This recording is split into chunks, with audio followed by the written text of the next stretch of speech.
Commissioner ng Provincial Government of Palawan, si Attorney Christian J. Cojamco. Magandang umaga po, Good morning Attorney. po, Attorney Christian. Magandang umaga po at magandang umaga sa inyong tagapakinig ng programa. Opo. Ayan. Sir, tungkol po dito sa tatlong... tama po ba, sir? Cohamco po.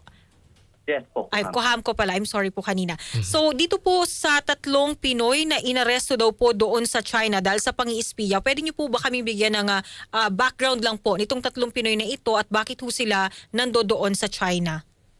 Opo, itong tatlong Pinoy na kasalukuyang nakakulong doon sa China ay dating mga scholars ng Hainan University taong 2017.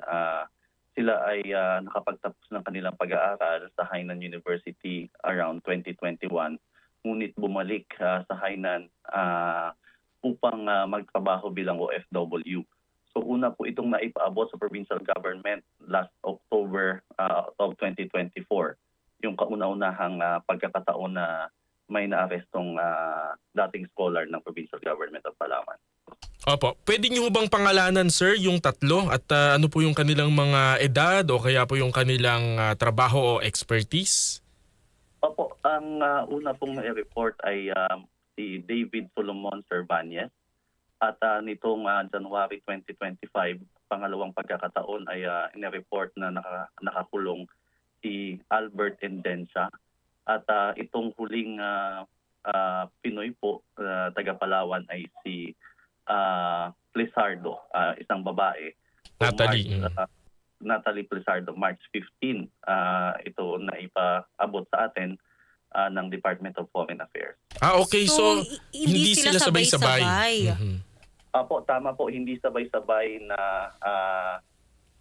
hinuli itong ating mga kababayan doon sa China.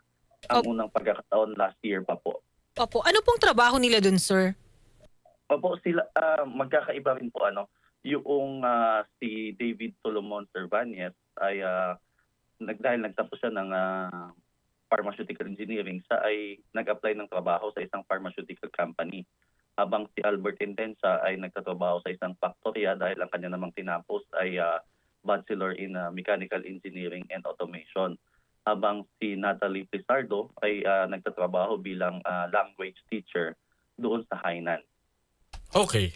Paano naman ho nauwi sa pagdududa na sila raw ay mga espiya ng Pilipinas sa China? Tungkol po doon sa aligasyon ng espiya, pagiging espiya, kami po sa provincial government ay naniniwala na sila ay nagtatrabaho bilang lehitimong migrant workers. Yun po yung kanilang background. In fact, yung mga dokumento na nasa provincial government ay nagpapatunay din na talagang lehitimong mga migrant workers or OFW itong ating mga kababayan na nakakulong doon ngayon. Opo. Tama po ba na sila po ay nakakuha na parang scholarship dun sa Hainan, sa isang universidad sa Hainan? Yung ganong scholarship ba, sir, hanggang ngayon meron pa pong ganon at meron pa pong mga Pinoy na nandoon po ngayon? Opo, itong tatlong nakakulong ngayon ay tama po kayo, nag-aral bilang scholars ng Hainan University dahil meron tayong memorandum of agreement with Hainan University. Sila ay pinadala noong 2017, ngunit itong scholarship memorandum of agreement ay until 2022 lamang dahil tumagal lang ito ng 5 taon. Meron pa po tayong 19 na mga nag-aaral doon. Ito yung mga huling batch na pinadala natin noong 2022. So ina-expect natin na by 2026 tapos na yung lahat ng mga mag-aaral natin na kasalukuyang nasa Hainan University ngayon. Opo, pero ano po ang plano ngayon ng kasi parang parang agreement po siya between Palawan and Hainan. Tama po ba, sir? Yes, tama po. May sisterhood agreement din tayo with Hainan Province. Opo. Kasama po doon sa sisterhood agreement yung memorandum of agreement with Hainan University sa scholarship program. Yung 19 na kasalukuyang nag-aaral doon ngayon ay may komunikasyon tayo at nagpaabot na yung iilan ng kagustuhan na umuwi dito sa lalawigan ng Palawan dahil hindi maiwasan na magkaroon ng takot at pangamba habang sila ay nag-aaral doon sa Hainan University. Opo, pero sir, habang sila po ay nag-aaral doon, after po nung 3 beses na may naarestong Pinoy na dati rin mga scholar doon po sa university na yon, wala naman po silang na-experience na pangaharas? Wala po, walang inireport sa atin na ganun. Actually, mapayapa yung kanilang pag-aaral doon. Sabi nga nila, napakaganda nung experience, napakaganda nung pagkakataong binigay sa kanila na mag-aaral doon sa Hainan University. Kaya nagulat din tayo, nagulat sila na nagkaroon ng ganitong pagkakataon na yung ating mga former graduates ay inaresto at inakusahang espiya. So ibig sabihin sir, natatakot sila na baka mamaya ganun din yung mangyari sa kanila? Tama po, hindi maiwasan na isipin na ganun yung maaaring mangyari sa kanila. Yung provincial government of Palawan naman po ay handa silang tulungan kaagad-agad sa kanilang pag-uwi dito sa lalawigan ng Palawan. In fact, yung 3 unang nagpaabot ng kagustuhan na umuwi, handa na yung kanilang mga kakailanganing pera, financial assistance para gamitin sa pag-uwi. Ang kanila na lamang pong inaantay yung kanilang transfer credentials na i-release ng Hainan University dahil kung gusto din nila pagbalik nila dito sa Palawan ay makapag-enroll at ipagpatuloy yung kanilang pag-aaral. Correct. So kailangan muna ng mga school records. Apo, tama po. Yun po yung kanilang kagustuhan. In fact, yung iba pong yung 16 na hindi pa nagbibigay ng intensyon na umuwi ay pinag-a-apply na din natin para kung sakaling sila ay magdesisyon na umuwi ay agad-agad din sila mapapauwi. Anong courses po yung inaaral nung 19? Magkakaiba po kasi option po talaga ng estudyante yung kanilang kukunin. But tulad din po nung mga nauna nating na kababayang nahuli, may ibang kumukuha din ng pharmaceutical engineering at yung Bachelor of Science in Mechanical Engineering and Automation. Nakausap niyo ho yung 3 na aresto, Attorney Cohamco? Ang atin pong komunikasyon sa kanila simula noong Oktubre hanggang nakaraang mga linggo ay sa pamamagitan ng Office of the Consul General at Department of Foreign Affairs lamang. Wala pong direktang komunikasyon doon sa 3 nating kababayang nakakulong. Opo. Ano ho yung specific nilang ginawa o nagawa kung bakit sila pinaghinalaang espiya? Ang report lang po sa atin ay may mga ang sabi ng DFA may mga aligasyon ng pag-monitor ng mga bases, military bases sa China. Pero sabi nga natin, hindi tayo naniniwala na may mga totoo na sila ay mga espiya doon sa China. Kasi nabanggit nyo isa, pharmaceutical, kumbaga sa butika dapat nagtatrabaho, parang paano naman napunta sa pang-espiya sa mga military bases nila? Opo, tama.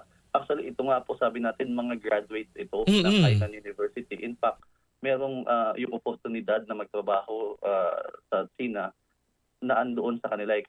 Kaya hindi tayo naniniwala na bakit mag-i-espiya pa. And walang mga military trainings itong ating mga kababayan doon upang mag-espiya sa China. Talagang mga lehitimong migrant workers, dapat mga bagong bayani natin ito, mga OFW talaga. Baka nga maski yung paggamit ng mga device na kung ano-ano, hindi nila alam kung paano gamitin eh. Kasi sir, di ba, hindi rin tuloy maiwasan na baka mamaya, hindi kaya ito ay, para alam mo yun kuya, baka gumaganti lang sila sa atin. Kasi nung mga nakaraan, ang dami rin mga Chinese na pinaniniwalaan din ng mga espiya dito sa Pilipinas, yung naaresto din natin. Opo, maaaring ganun yung posibilidad. And in fact, yung mga lumabas na video sa China ay nakita natin talagang heavily edited and stage, halatang stage yung kanilang yung paghuli sa kanila and yung pag-amin, ma'am and sir. So pinaamin po sila doon na talagang sila ay spy? Opo, may lumabas pong balita una sa China Daily and sa isang TV network sa China na may pag-amin na sila espiya. Naku, so parang sila ho ay ginipit at pinilit ho na yun yung sabihin. For us, yun po ang ating nakikita. Talagang yung pag-amin ay hindi voluntaryo sa kanila. Heavily staged and edited yung video. Opo. Sir, meron na po bang tumatayong abogado sa kanila doon? Opo, isa po yan sa kinumpirma sa atin ng Department of Foreign Affairs na may naka-assign ng abogado sa kanila upang tulungan silang depensahan sila sa kanilang mga kasong kinakaharap. Kasi di ba kung halimbawa ang nagpaaral sa iyo yung Hainan University, kahit papaano may tayong mga Pilipino malakas ang ating utang na loob eh. Kahit papaano dun sa halimbawa 4 years, 5 years kang nag-aral doon, mapapamahal ka rin naman dun sa kultura nila, di ba? Parang bakit biglang espiya ako ngayon? Parang hindi nga po kapanipaniwala. Opo, tama po kayo. In fact, ang daming mga posibleng trabaho na kanilang pasukan. Sila ay mga graduate at nag-aral mismo sa Hainan University sa China.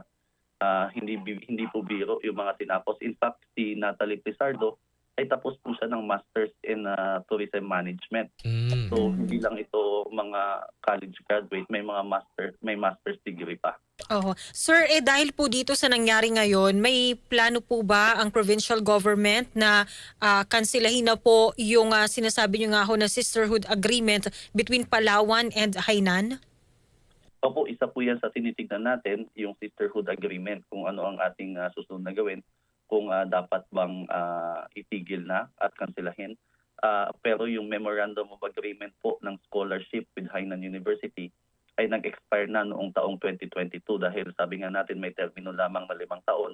So from 2017 to 2022 at wala nang intensyon ang provincial government of Palawan na i-renew pa itong memorandum of agreement at muling magpadala ng mga estudyante. Okay. Pero sir, yung mga pamilya po nitong tatlong Pinoy na inaresto doon, nakausap niyo na rin po ba sila? Opo, even back in October, yung unang beses po na iparating sa atin. In fact, ang unang nagparating sa atin ito na hindi na nila makontak yung kanilang anak ay yung mismong pamilya din. Ang atin pong ginagawa ngayon sa provincial government, tumulat tayo sa Department of Foreign Affairs dahil ang komunikasyon nga po natin between two national governments na hilingin sa Chinese government kung maaaring bisitahin ng mga pamilya dito yung kanilang mga nakakulong na anak. At once po na mabigay yung go signal ng Chinese government at ng DFA, ay agad-agad din nating tutulungan yung pamilya na makarating sa China. Okay. Siguro last na lang, sir, yung pong sinasabi po ninyo na agreement, kailan po siya nag-start at kailan po tayo nagsimulang magpadala ho ng mga scholars doon sa Hainan? Opo, nag-start po ito tulad ng ating nabanggit noong 2017, yung first batch. Yung tatlo po nating nakakulong ngayon na mga kababayan ay nagmula sa first batch and second batch. Okay. At ang naman pong pagkakataon na tayo ay nagpadala noong 2022. Okay. Opo, Attorney Christian J. Cohamco, maraming salamat po at makikibalita ho kami sa mga susunod na araw, sir, ha? Walang anuman po, makakaasa po kayo na tayo ay tutugon kaagad sa anumang mga tanong. Opo, ayan.